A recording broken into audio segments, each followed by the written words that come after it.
Dalam nama Bapa dan Putra dan Roh Kudus. Amin.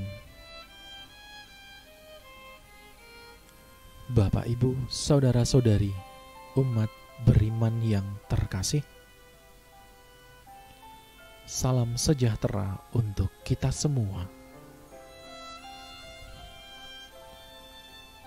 Sejenak kita syukuri segala hal yang boleh kita terima dan lalui di hari kemarin, serta memohon berkat dan rahmat Tuhan untuk hari ini, agar kita dimampukan untuk menjadi penyalur berkat-Nya di setiap perjumpaan kita dengan sesama.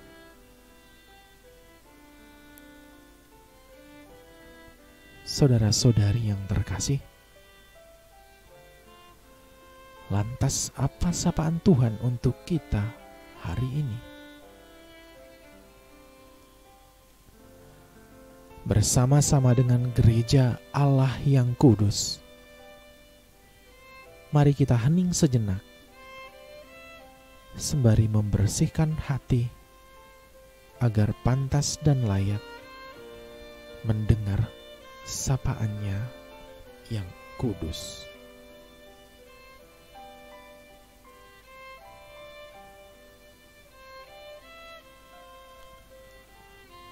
Terpujilah Kristus Tuhan, Raja mulia dan kekal. Ciptakanlah hati yang murni dalam diriku, ya Allah. Berilah aku sukacita karena keselamatan-Mu.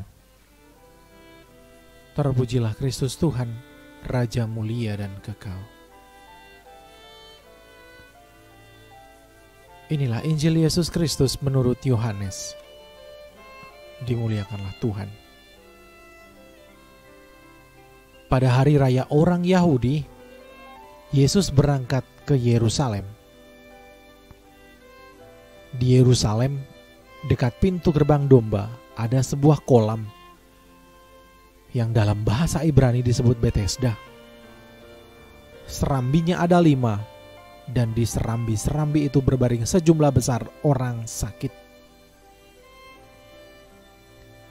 Ada di situ seorang yang sudah 38 tahun lamanya sakit. Ketika Yesus melihat orang itu berbaring di sana, dan karena ia tahu bahwa ia telah lama dalam keadaan itu, berkatalah ia kepadanya, "Maukah engkau sembuh?" Jawab orang sakit itu kepadanya, "Tuhan, tidak ada orang yang menurunkan aku ke dalam kolam itu apabila airnya mulai goncang. Dan sementara aku sendiri menuju kolam itu, orang lain sudah turun mendahului aku." Kata Yesus kepadanya, "Bangunlah, angkatlah tilammu dan berjalanlah." Dan pada saat itu juga sembuhlah orang itu. Lalu ia mengangkat tilamnya dan berjalan. Tetapi hari itu hari Sabat. Karena itu, orang-orang Yahudi berkata kepada orang yang baru sembuh itu, "Hari ini hari Sabat, dan tidak boleh engkau memikul tilammu." Akan tetapi ia menjawab mereka, "Orang yang telah menyembuhkan aku, Dia yang mengatakan kepadaku, 'Angkatlah tilammu dan berjalanlah.'" Mereka bertanya kepadanya, "Siapakah orang itu yang berkata kepadamu, 'Angkatlah tilammu dan berjalanlah'?" Tetapi orang yang baru sembuh itu tidak tahu siapa orang itu, sebab Yesus telah menghilang di tengah orang-orang banyak di tempat itu. Kemudian ketika bertemu dengan dia dalam bait Allah, Yesus berkata kepadanya, "Engkau telah sembuh. Jangan berbuat dosa lagi, supaya padamu jangan terjadi yang lebih buruk." Orang itu keluar lalu menceritakan kepada orang-orang Yahudi bahwa Yesuslah yang telah menyembuhkan dia. Dan karena itu orang-orang Yahudi berusaha menganiaya Yesus karena ia melakukan hal-hal itu pada hari Sabat.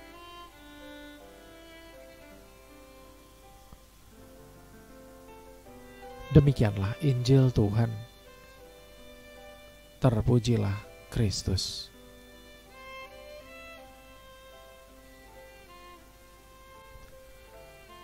Bapak, Ibu, saudara-saudari umat beriman yang terkasih,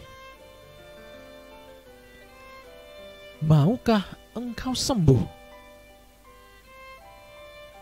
Sebuah pertanyaan yang diberikan kepada seorang yang sudah 38 tahun lamanya sakit. Dan selama itu pula ia menanti di pinggir kolam Bethesda. Adakah kemungkinan setelah menanti selama itu, kemudian ia menjawab bahwa ia tidak mau sembuh?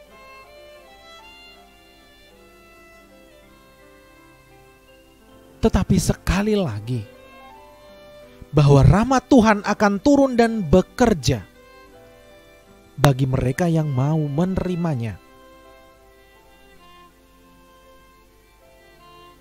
Maka pertanyaan, maukah engkau sembuh? Bukan sekedar tawaran Tuhan akan kesembuhan fisik. Di dalamnya terkandung ajakan untuk percaya kepada Yesus sebagai Mesias yang dapat membebaskan manusia dari penderitaan dan sakit. Jika kita mau membuka segala kemungkinan, maka pertanyaan, maukah engkau sembuh yang Yesus lontarkan memang mau meyakinkan apakah orang itu sudah siap untuk hidup dalam kesembuhan dan ketahiran? Jika kita merasa agak aneh dengan pertanyaan Yesus, dan kemudian dengan cepat menyatakan, jawaban apa lagi yang diberikan oleh orang sakit selain mau sembuh? Maka kita boleh sedikit agak keras berpikir, apakah memang benar ia mau sembuh?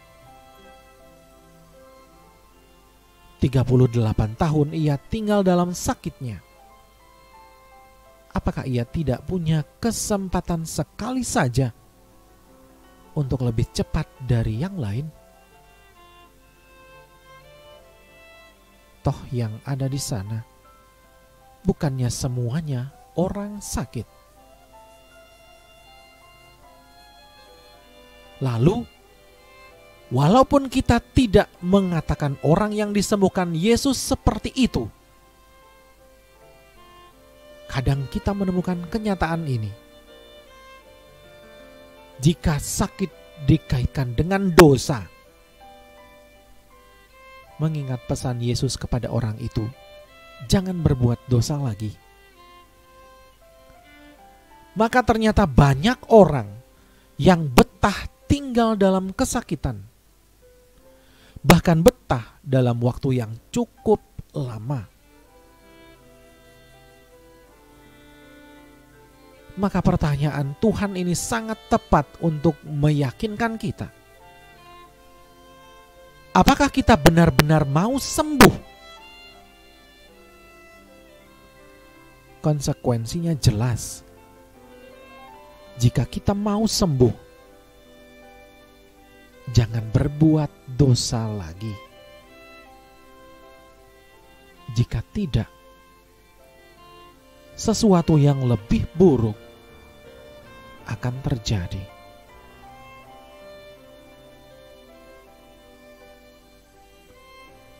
Semoga Tuhan senantiasa memberkati kita. Amin.